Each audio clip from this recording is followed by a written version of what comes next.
పుత్ర పవిత్రాత్మ నామమున క్రీస్తునాథుని యందు మిక్కిలిగా ప్రేమించబడుతున్నటువంటి ప్రియ సహోదరి సహోదరులారా, ప్రభు బిడ్డలారా, ఈ ఉదయకాల సమయమందు మేమందరినీ కూడా మరియ తల్లి వాక్య ధ్యానాంశమునకు ప్రేమపూర్వకంగా ఆహ్వానిస్తూ ఉన్నాను. ఈరోజు శనివారం అనగా మరియ తల్లి యొక్క దినము. మరియ తల్లి మనందరిని కూడా అమితంగా ప్రేమించేటువంటి తల్లి. మరియ తల్లి మన కోసము అనునిత్యము ప్రార్థించేటువంటి తల్లి. మరియ తల్లి మన అక్కర్లను తీర్చేటువంటి తల్లి. మరియ తల్లి మన ఆపదల నుండి రక్షించేటువంటి తల్లి. మరియ తల్లి మనందరినీ కూడా తన కుమారునికి తన మధ్యస్థ ప్రార్థన ద్వారా సమర్పించేటువంటి తల్లి మరియ తల్లి. ప్రియ సహోదరి సహోదరులారా, ఈ మరియ తల్లి నుండి మనము నేర్చుకోవలసినటువంటి సుగుణాలు ఏమిటయ్యా అంటే, తనను తాను దేవునికి సమర్పించుకోబడి ఉన్నది. చిన్న ప్రాయం నుండి ఆమె తన జీవితాన్ని దేవునికి సమర్పించుకుని ఉన్నది. అందుకే క్రీస్తు ప్రభువుకి తల్లి అయి ఉన్నది.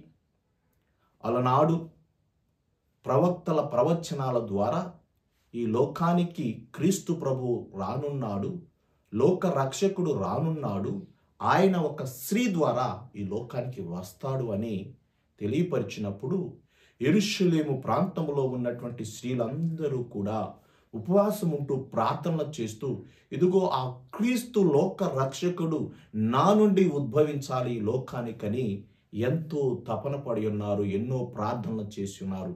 కానీ అది ఒక మరియ తల్లి ద్వారానే క్రీస్తు ప్రభు ఈ లోకానికి వచ్చున్నాడు.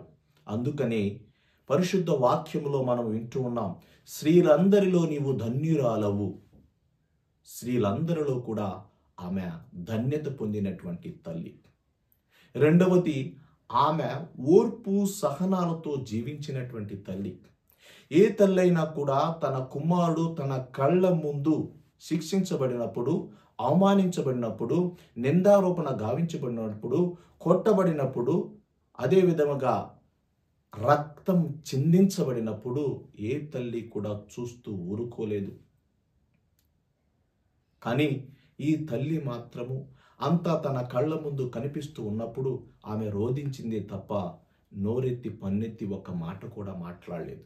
అంటే దేవుని యొక్క దైవ స్వభావాన్ని ముందుగానే గుర్తెరిగి, ఇదిగో ఈయన లోక రక్షకుడు అని తన కుమారుని లోకానికి సమర్పించినటువంటి తల్లి. చిట్ట చివరికి తన కుమారుడు సిలువ వేయబడినప్పటికీ కూడా నాకు దాహమేస్తున్నది అని చెప్పేసి ఆయన ఆ కఠోరమైనటువంటి ఆ భారము ద్వారా పలుకుతున్నటువంటి మాటలు విన్నప్పటికీ కూడా ఆమె హృదయం తరుక్కుపోయి ఉన్నది.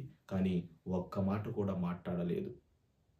ప్రియ సహోదరి సహోదరులారా, ఈ మరియ తల్లి ద్వారా మనం తెలుసుకోవలసినది ఆమెలో ఉన్నటువంటి ఓర్పు సహనము.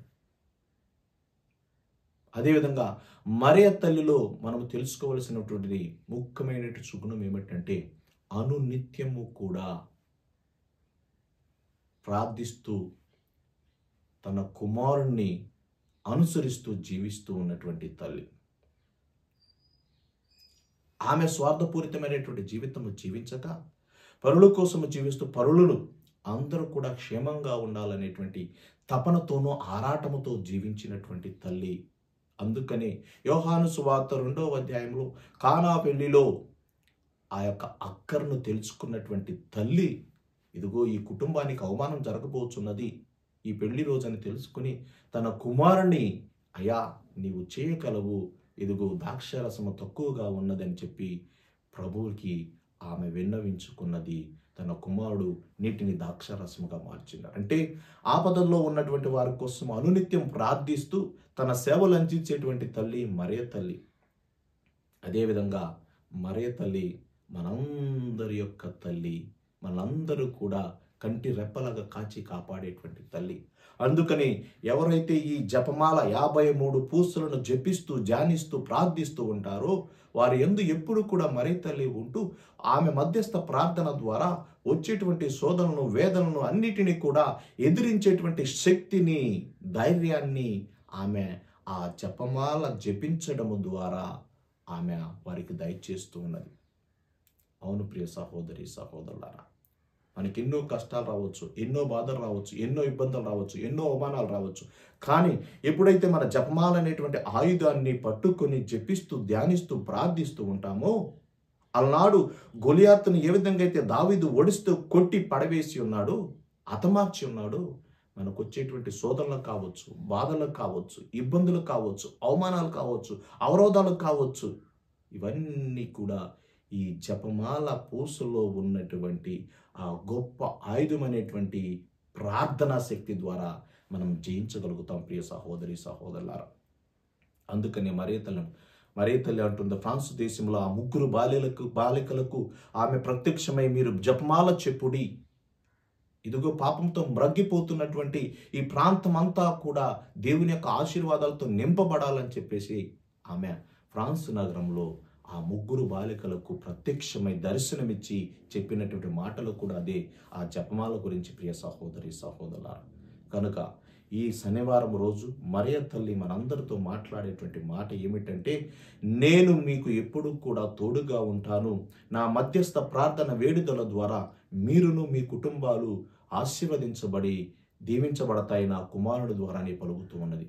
కనుక ప్రియ సహోదరి సహోదరులారా, మరియ తల్లిలో ఉన్నటువంటి ఆ సుగుణాలను, ఓర్పు, సహనము, ప్రేమ, సేవ, ఇవన్నిటిని కూడా మనము తెలుసుకొని ఆమె ఏ విధంగా అయితే ధన్యత్వాన్ని పొంది ఉన్నదో మనం కూడా అదే రీతితో జీవించేటువంటి భాగ్యాన్ని, భక్తిని, విశ్వాసాన్ని ఆ మరీ తల్లి మధ్యస్థ ప్రార్థన వేడుదల ద్వారా, జపమాల ప్రార్థన ద్వారా, జపమాలను వేడుకొనడం ద్వారా ఆ తల్లి మనకు అనుగ్రహించాలని ప్రత్యేకంగా ప్రార్థిస్తూ, ఏ కోరికలైతే ఉన్నాయో, ఏ బాధలైతే ఉన్నాయో అవన్నీ కూడా జపమాల ద్వారా మరీ తల్లికి మధ్యస్థ ప్రార్థన వేడుదల ద్వారా సమర్పించి ఆమె యొక్క ఆ తండ్రి కుమారుని యొక్క దీవెనలు పొందేటువంటి భాగ్యాన్ని ప్రభు మనకు దయచేయాలని ప్రత్యేకంగా మనం ప్రార్థన చేద్దాం.